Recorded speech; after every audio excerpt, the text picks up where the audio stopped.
Pemirsa, polisi sudah menangkap 5 orang tersangka dan memburu 4 orang DPO pelaku pembakaran mobil polisi di Depok, Jawa Barat.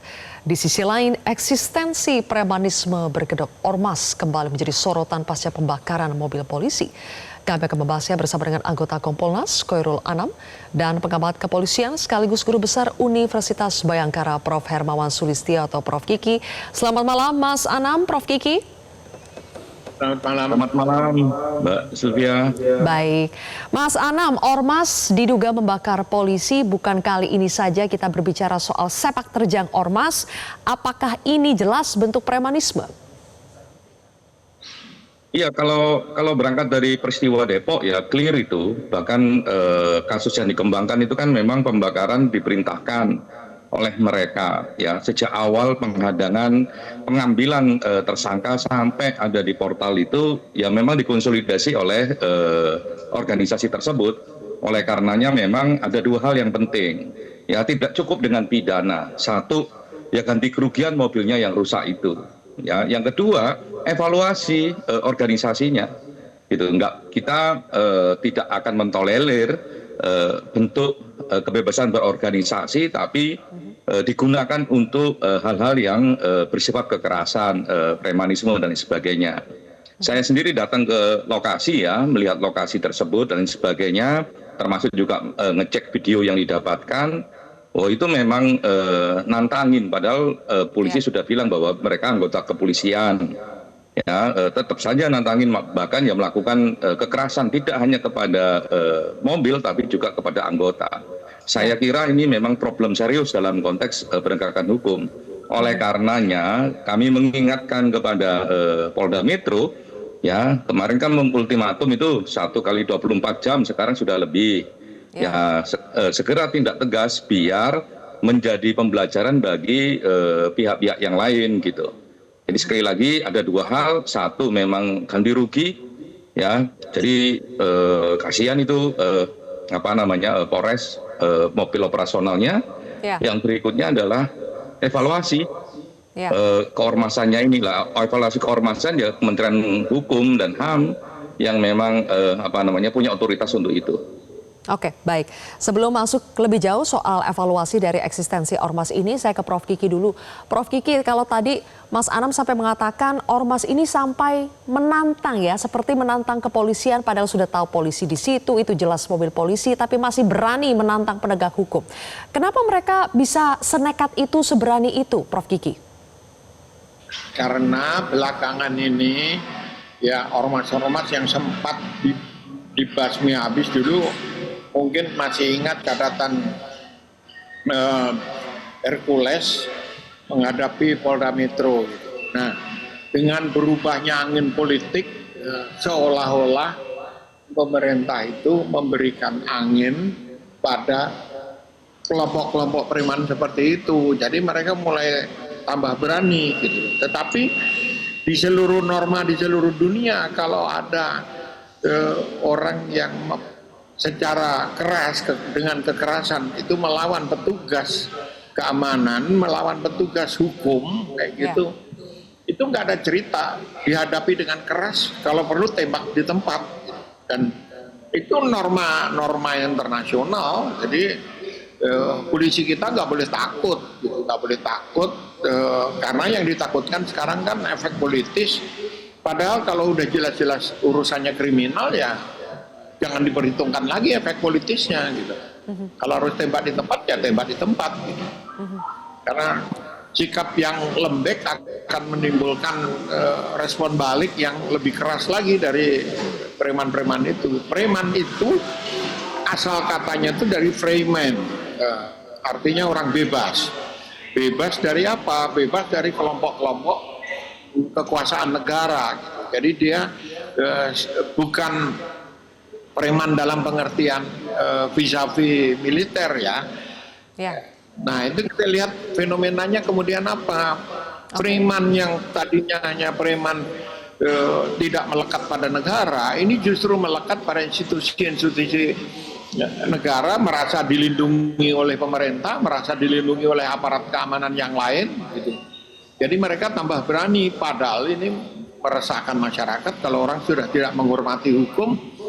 ya tindak dengan keras lah.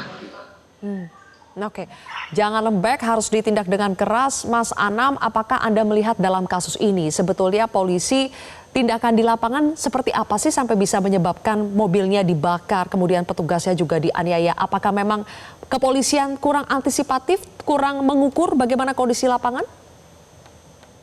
Nah, kalau lihat SOP ya, lihat SOP administrasi untuk melakukan penegakan hukum, terus declare bahwa mereka adalah kepolisian, terus jumlah anggota, timing waktu, membaca situasi dan sebagainya, saya kira cukup bagus ya. Cuma problemnya memang ya anggota ini anggota ormas ini ya memang di suatu lokasi yang segera mengkonsolidasi para anggotanya melalui apa ya, melalui komunikasi HP, sehingga memang cepat mereka melakukan konsolidasi gitu. Dan watak dasarnya memang kepingin melakukan perlawanan, sehingga memang saya kira saya tidak mau berhenti di soal pembakaran mobil ini, evaluasi ormas, termasuk apakah punya potensi mereka melakukan intervensi terhadap penegakan hukum itu sendiri.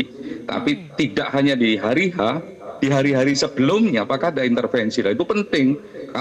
Kalau ada intervensi oleh mereka, ya konsekuensinya memang serius. Siapapun yang melakukan intervensi terhadap penegakan hukum yang dilakukan oleh kepolisian, ya harus berhadapan dengan negara di proses penegakan hukumnya gitu. Nah, yang melakukan evaluasi harusnya siapa itu, Mas Anam? Gimana? Yang melakukan evaluasi terhadap ormas harusnya siapa? Ya, kalau catatan yang ada di lapangan ya teman-teman kepolisian bisa memberikan catatannya, melakukan evaluasi dan diberikan kepada otoritas yang memberikan pengakuan ya, yang di Undang-Undang Ormas itu ya Kementerian Hukum dan HAM. Nah, itu sehingga memang ya bisa dibekukan, bisa dibubarkan dan lain sebagainya. Ya kalau nggak bisa levelnya nasional di wilayah tersebut, misalnya begitu, misalnya Depok, ya bisa juga dievaluasi dengan peristiwa ini, ya dibekukan semua, misalnya begitu. Nggak boleh melakukan operasi dan sebagainya. Karena ini kan cerminan kecil aja sebenarnya di level peristiwa ya.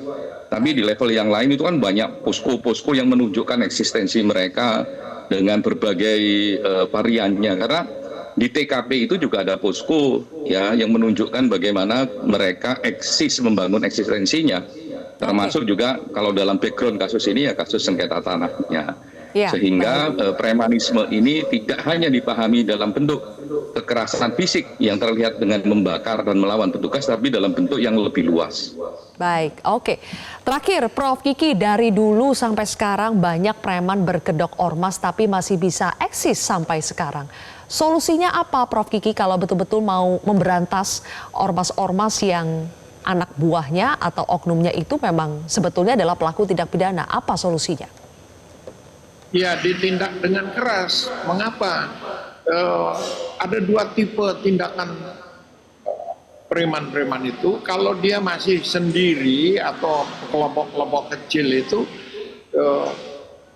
intensitas kekerasannya memang tinggi, tapi skala kekerasannya masif tidaknya itu masih rendah gitu. Sehingga penanganannya bisa secara individual.